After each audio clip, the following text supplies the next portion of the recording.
Good morning, Josh here from Raising the Profit on the 15th of May, recording this at 10 a.m. I'm going to try and keep this under 10 minutes. 2:55 at York, Castle Stuart at the morning odds of around 8.5 to 1. I think Bet365 go 5 places, and then there's a handful that are paying 4.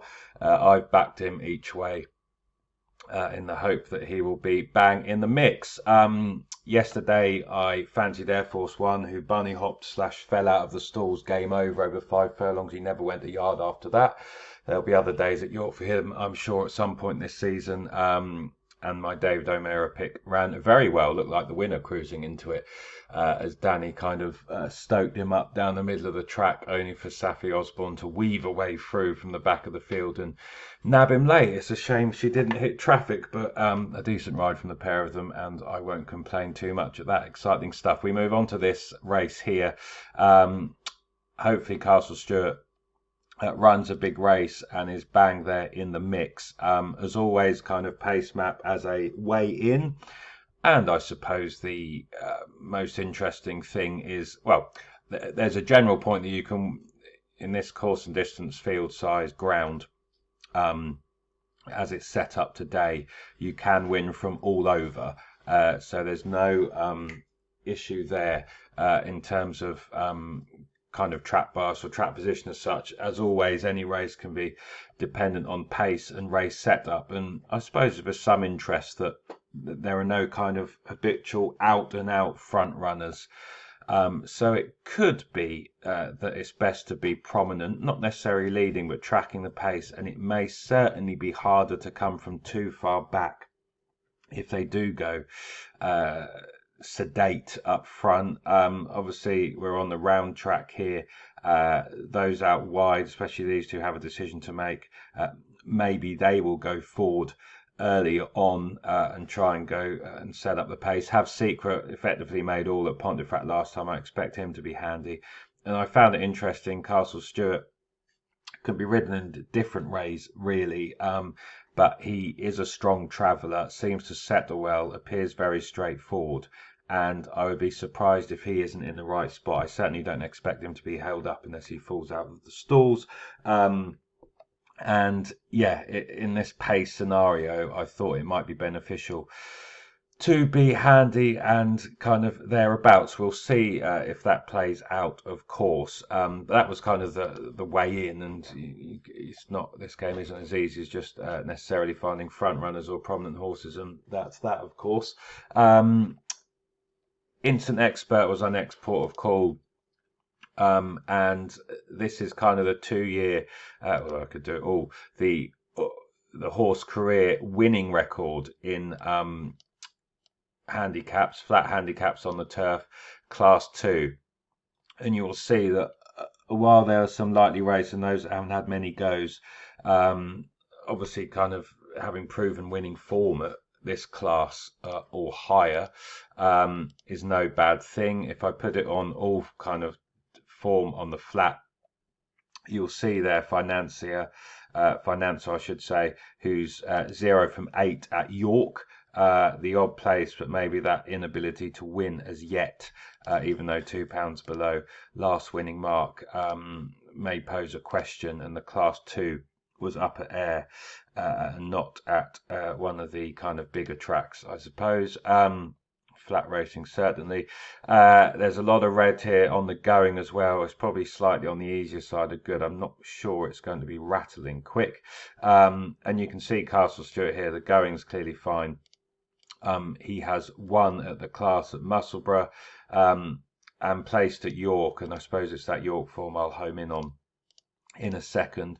The distance I think is fine, although you could argue technically got to prove it, but I think he stays. You know, some of these have a kind of winning question in the class. Have Secrets 1 from 18 as up to a higher mark 0 from 7 at York, arguably had enough goes. Similar questions for Tony Montana, 0 from 15, class 1 and 2, 0 from 5 at York, although does have a place. And Thunder Run, of course, who won this race last year, and I thought could be thereabouts off 100, but I did in the end want to go with something who could be open to a bit more progress, have a bit more in hand, and it's tough winning these races for 2 years in a row of top weight, but he certainly looks solid. I did wonder if he may actually want a much faster surface. So yeah, that was kind of my two ways in the starting points from a class perspective. And looking at the horse, he's only had 11 starts. He's a 4-year-old now. You would expect more to come at some point this season. Started out with Carl Burke.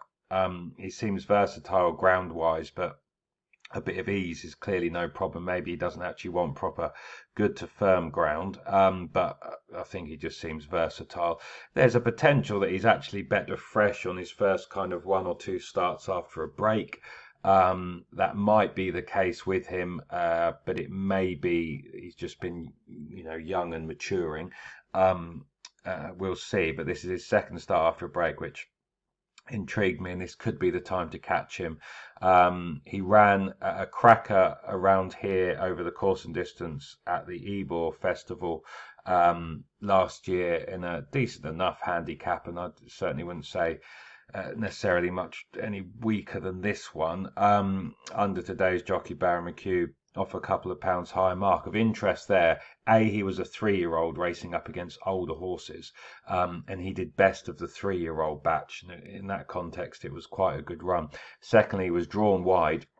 He was kept wide. He never really got cover. He arguably got a bit too far back. Turning for home, he was 4 or 5 wide. These videos down here, these just link straight to wherever the replay is on at the race or Racing TV, although everything's on both sites now. But that's just, again, makes it quick and easy to watch replays. No faffing around. I can just click that box and watch, which I did do. And he made his challenge up the near side rail. I'm not sure that was ideal either. I think he had to wait a little bit before Barry could get properly stuck on, and then he stayed on really, really well and wasn't beaten that far come the line in a race which didn't have loads of pace, where the winner effectively made all. So I marked up that performance off a higher mark, and in the context that he should have matured further. He then it ran okay at times. Maybe he kind of led, and I'm not sure he necessarily wants to make all, possibly went a bit too hard. But like I said, it could be that he's best his first 2 runs after a kind of break. So we will see if that transpires or not. But our second start after of his seasonal return. Again, I watched that Doncaster run. I thought it was eye-catching. Harry Russell stood motionless for an age. The horse did tank around in kind of 3rd or 4th. He was arguably last off the bridle for me, and even then he didn't really get that stuck in. Hands and heels, he didn't give him a hard time, but he did stay on fairly well under not much pressure. I suspect he needed the run, given that York form around here, and being Richard Fahey and Yorkshire trainer, of course, I would be surprised if this wasn't penciled in as some sort of plan, and that was a decent prep. So all in all, yeah, lightly raced, unexposed, more to come as a 4-year-old. He has course form. He's tactically versatile. He's ground versatile. He could be in the right spot if he racing prominently, and there isn't loads of pace on paper on here. Barry will have learnt about him, hopefully get stuck in soon enough. But if he runs to his best and up, especially builds on that York run there and improves on it, I struggle to see him out of the 4 here against a lot of the opposition, especially those rated below him. I think his potential to be better than this mark this season. I can touch on some of the others. Thunder Run should be thereabouts, just whether or not he's open to attack from something with a bit more in hand. But he won off this mark and this weight in this race last year. I did wonder if he may want the ground quicker. I'm not sure this is going to be proper good to firm, and maybe that's the little chink there. As is the Carl Burke form, which the last couple of weeks, big yard, maybe nothing in that at all, but little question there maybe, but only that. Warrant Holder could go well. Does have a minor question on turf, and I say that in the context of his current odds. I think that is a little question, maybe, although he did run well at Newmarket here, in fairness. But the 2 wins are been on the all-weather. That's where he's been best to date. Maybe nothing in that first run of the season, 9 stone 12.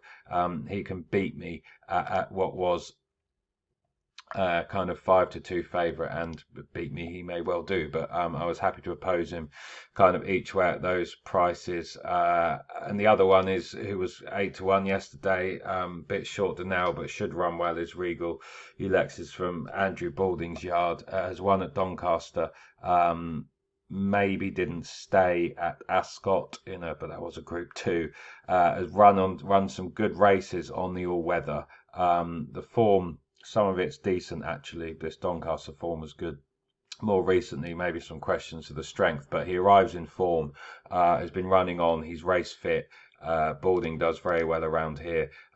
You can see their trainer jockey Andrew Balding, PJ McDonald at the course in the last 5 years do well. He was of some interest as well, but I think at the weights of 9 stone 3, for me personally, in the morning odds, Castle Stuart a couple of points bigger. He was the each way bet for me in this race, for the reasons stated, and with any luck he can run well. But yeah, I've just ticked past 10 minutes to 11. I will leave it there. Good luck if following me in. Good luck if using anything I've said there of some interest to find your own bets and winners and moving forwards. But yeah, until the next time, this is Josh saying, yeah, thanks for watching. Good luck with any bets, and see you soon.